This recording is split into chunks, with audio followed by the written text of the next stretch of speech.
নমস্কার বন্ধুরা, আবারও একটি নতুন রেসিপিতে প্রিয়াস কুকিং ব্লগে আপনাদের সবাইকে স্বাগত জানাই। আজকে আমি নিরামিষ পদ্ধতিতে গ্যাসের চুলায় কিভাবে স্পঞ্জি কেক বানানো যায় সেই রেসিপিটাই শেয়ার করব। আর খেতে দুর্দান্ত হয়। আশা করি আজকের রেসিপি আপনাদের ভালো লাগবে। তো চলুন আজকের রেসিপি আমরা দেখে নিই। নিরামিষ কেক বানানোর জন্য প্রথমেই নিয়ে নেব গুঁড়ো চিনি। আমি এখানে ব্যবহার করেছি হাফ কাপ গুঁড়ো চিনি। মেজারিং কাপের 1/4 কাপ টক দই, ফ্যাটানো টক দই আর মেল্টেড বাটার ব্যবহার করেছি মেজারিং কাপের হাফ কাপ। পরিমাণগুলো ঠিকঠাক দিলে কেকটা কিন্তু অনেকটাই স্পঞ্জি হবে। এবার সমস্ত উপকরণ খুব ভালো করে মিক্স করে নিতে হবে। বেশ কিছুক্ষণ মিক্স করে নেওয়ার পর এইরকম একটা ছাঁকনি ব্যবহার করে দিয়ে দিতে হবে ময়দা। আমি এখানে মেজারিং কাপের 1 কাপ ময়দার ব্যবহার করেছি। সঙ্গে দিয়ে দেব হাফ টেবিল চামচ বেকিং পাউডার আর দিয়ে দিতে হবে ওই চামচের 1/4 চামচ বেকিং সোডা। শুকনো উপকরণগুলো খুব ভালোভাবে চেলে নিতে হবে।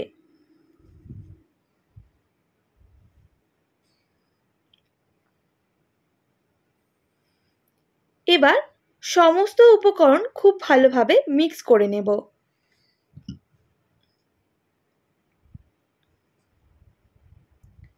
এরপর অল্প অল্প দুধ দিয়ে একটা স্মুথ ব্যাটার তৈরি করে নিতে হবে।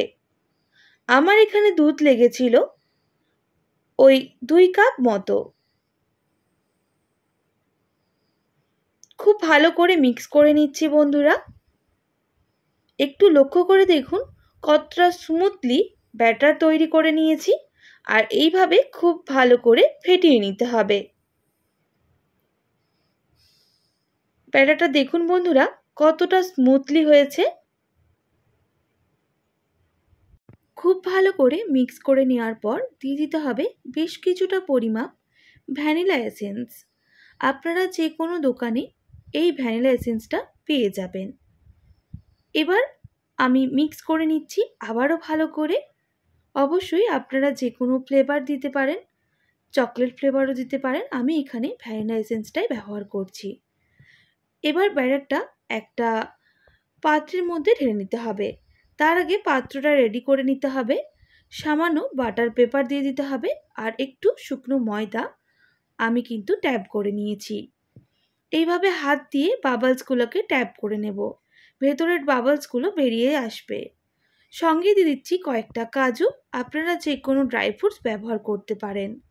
এদিকে একটা পাত্র নিয়ে নিয়েছি আর প্রায় 15 মিনিট মতো প্রিহিট করে নিয়েছিলাম। তারপর আমি ওই ব্যাটারটা দিয়ে দেব। প্রায় 45 মিনিট মতো এইভাবেই গ্যাসের ফ্লেমটা মিডিয়াম করে আমি রেখে দেব।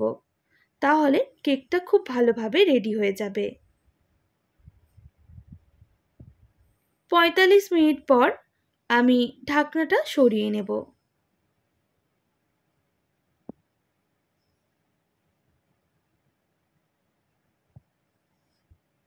এবার একটু চেক করে নিতে হবে এইরকম একটা কাঠি ব্যবহার করে যে ভেতরটা ভালোভাবে হয়েছে নাকি। তো বন্ধুরা কোনো রকম লেগে যাচ্ছে না, একদম পারফেক্টভাবে হয়ে গেছে। আমি প্রায় 45 মিনিট মতোই এইভাবে গ্যাসের চুলোয় রেখে দিয়েছিলাম। কেকটা একেবারেই রেডি হয়ে গেছে। আমি একটু ঠান্ডা করে নিয়েছি। এরপর ছুরি দিয়ে সারা সাইডটা এইভাবে একটু কেটে নিতে হবে।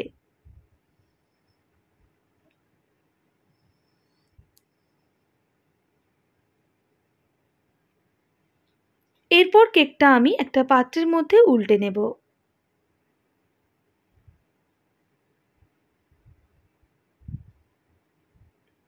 তো বন্ধুরা কতটা সুন্দরভাবে একদম ছেড়ে গেছে দেখেই বুঝতে পারছেন।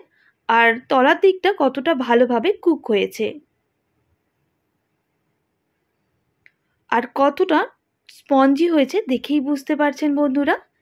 এইভাবে নিরামিষ কেক চটজলদি বানিয়ে নিতে পারেন।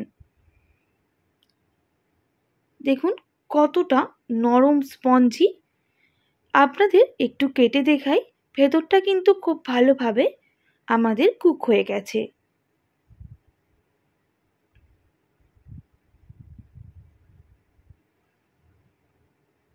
খুব কম সময়ে কিন্তু এই কেকের রেসিপিটা হয়ে যায়। আর নিরামিষের দিন এইভাবে একবার অবশ্যই ট্রাই করবেন, খেতে কিন্তু দুর্দান্ত হয়।